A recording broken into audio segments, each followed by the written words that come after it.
Bonjour à tous et bienvenue sur Inscotchable, le podcast qui vous rend incollable sur le whisky. Ici Pauline, j'espère que vous allez bien et que vous résistez tant bien que mal aux microbes de l'hiver, contrairement à moi et à ma voix un peu cassée qui, je l'espère, ne viendra pas trop perturber l'écoute de cet épisode.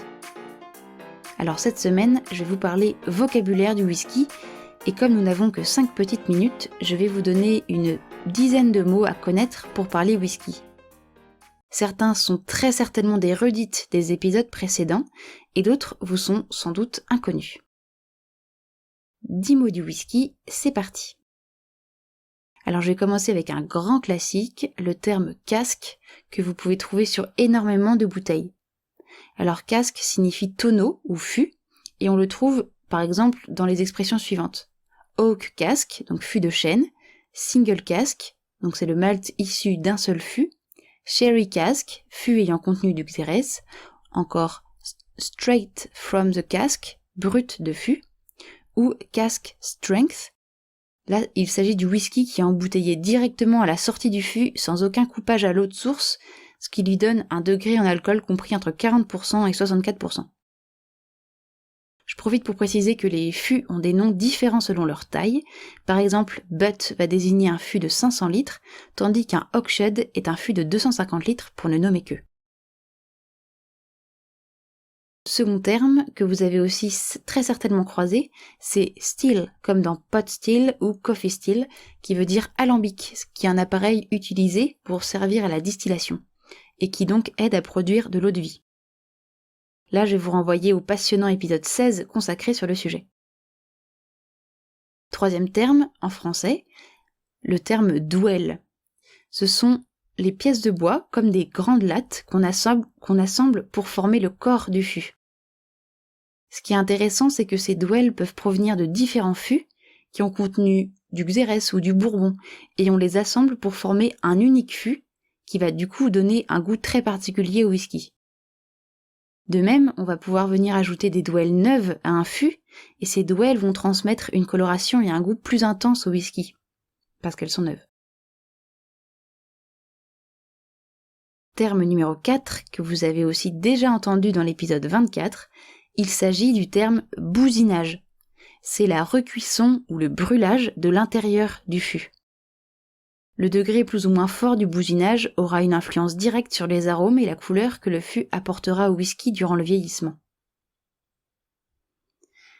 Cinquième terme, croisé dans un des premiers épisodes, le drame, D-R-A-M, donc drame sans E, qui est une unité de mesure qui correspond à une dose entre 3 et 5 centilitres. C'est, paraît-il, la façon dont les Écossais commandent leur verre de whisky au bar, et c'est même à cela qu'on reconnaît les véritables connaisseurs. Drame est un terme qui vient du grec et qui s'apparente au terme drachme, qui était l'ancienne monnaie grecque et également une unité de mesure. Pour la bière, on dit une pinte de bière, et bien pour le whisky, on dit un drame de whisky. Il faut juste savoir que la contenance n'est pas totalement définie. Sixième terme de ce petit glossaire du whisky, la part des anges. C'est l'alcool qui va s'évaporer des fûts lors de leur vieillissement et qui varie selon la température et l'humidité. Pour vous donner une idée, en Écosse, la part des anges est de 2% par an, alors que dans les Antilles, pour les rhums des Antilles, on est plus sur du 8 ou 10%. Plus la part des anges est importante, plus l'alcool vieillira rapidement dans le bois. Septième mot, middle cut ou cœur de chauffe, qui est la part noble du distillat qu'on va garder à l'issue de la distillation. C'est aussi ce qu'on va appeler le new spirit, qu'on mettra à vieillir en fût. Huitième terme, que j'ai très peu croisé, le terme weighted malt, qui est en fait l'assemblage de single malt qui proviennent de différentes distilleries. Alors vous allez me demander quelle est la différence avec un blend. Eh bien, à la différence d'un blend, un weighted malt ne doit absolument pas contenir de whisky de grain, donc autre que l'orge maltée. Neuvième terme, le terme mash bill. Il s'agit du pourcentage de l'assemblage de céréales qui compose un whisky, et c'est un terme qui est surtout utilisé pour les American whisky. Par exemple, le mash bill d'un bourbon se compose à 51% de maïs et celui d'un rail doit contenir au moins 51% de seigle. Alors je vais terminer avec le 10e et dernier mot que je voulais partager aujourd'hui avec vous, qui est le terme flaveur. C'est très utile de connaître ce terme lors de la dégustation d'un whisky, parce qu'il s'agit de la sensation provoquée conjointement par le goût, le toucher et l'odeur d'un aliment.